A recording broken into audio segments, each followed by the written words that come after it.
প্রিয় সাংবাদিক ভাইয়েরা, গত শনিবার জামিল খান, লিটন খান এবং তার ভাই আলামিন খান, রনি খান তারা একটা পরিকল্পনা করিয়া আমাদের একটা জ্বালা খাওয়াকে কেন্দ্র করে নিয়ে, ধান খাওয়াকে কেন্দ্র করে নিয়ে তারা আমার চাচাতো ভাইয়ের বাড়িতে তারা 5-6 জন মিলে তারা হামলা করছে। দরজা জ্বালানা সব কিছু ভাঙচুর করছে। তারা ঘরে ঢুইকা আমার চাচাতো ভাইয়ের 5 লক্ষ টাকা নিয়ে গেছে এবং 4 ভরি স্বর্ণ নিয়ে গেছে।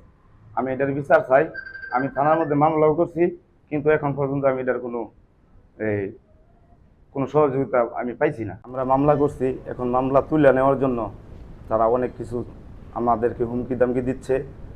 আমাদেরকে নাকি মারি ফেলবে, আমার 2 চাচাতো ভাই তারা নাকি মারিয়া ফেলবে। এখন আমরা নিরাপত্তাহীন, আমরা নিরাপত্তা চাই, আমরা এদের কাছে বাঁচতে চাই।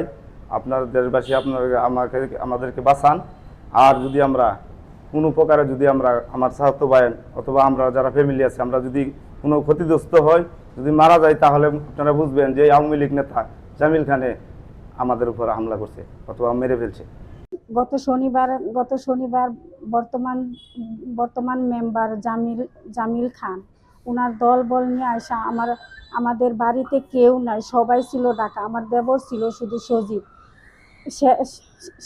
সেরে নাকি কুবাইয়া তার কলিজা খাইব, এই কথা বলতেছে। বললা যত দাও টাও আছে সব কিছু নিয়ে আয়া তার বাড়িতে হামলা দিছে। স্বর্ণ নিছে গা, 5 লক্ষ টাকা নিছে গা। ছিল না, এই সুযোগে তারা দলবল নিয়ে আমার বাড়িতে হামলা চালায়।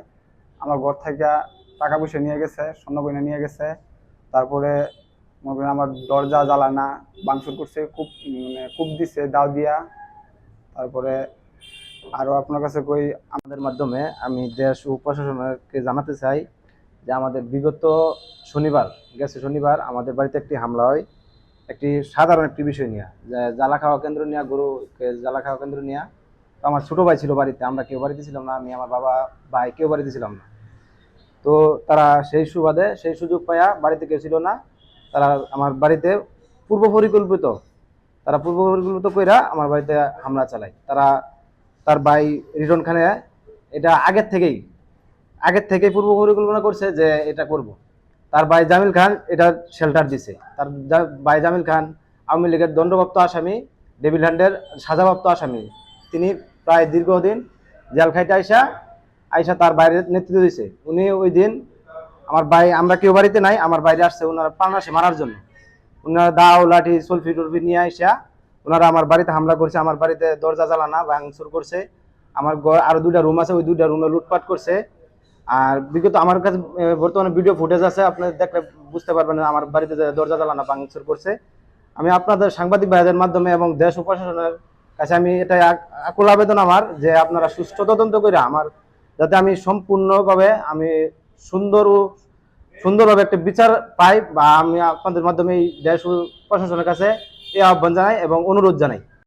এতদিন উনি জেলে ছিলেন, আমরা এতদিন খুব শান্তিতে ছিলাম। এখন আবার বাড়িতে আসছে, আইসা আমাদের আগে থেকে আমাদের উপর অত্যাচার জুলুম এগুলা উনি চালিয়ে যেতেছে ওনার দলবল নিয়ে। এখনো উনি আবার শুরু করছে নতুন করে।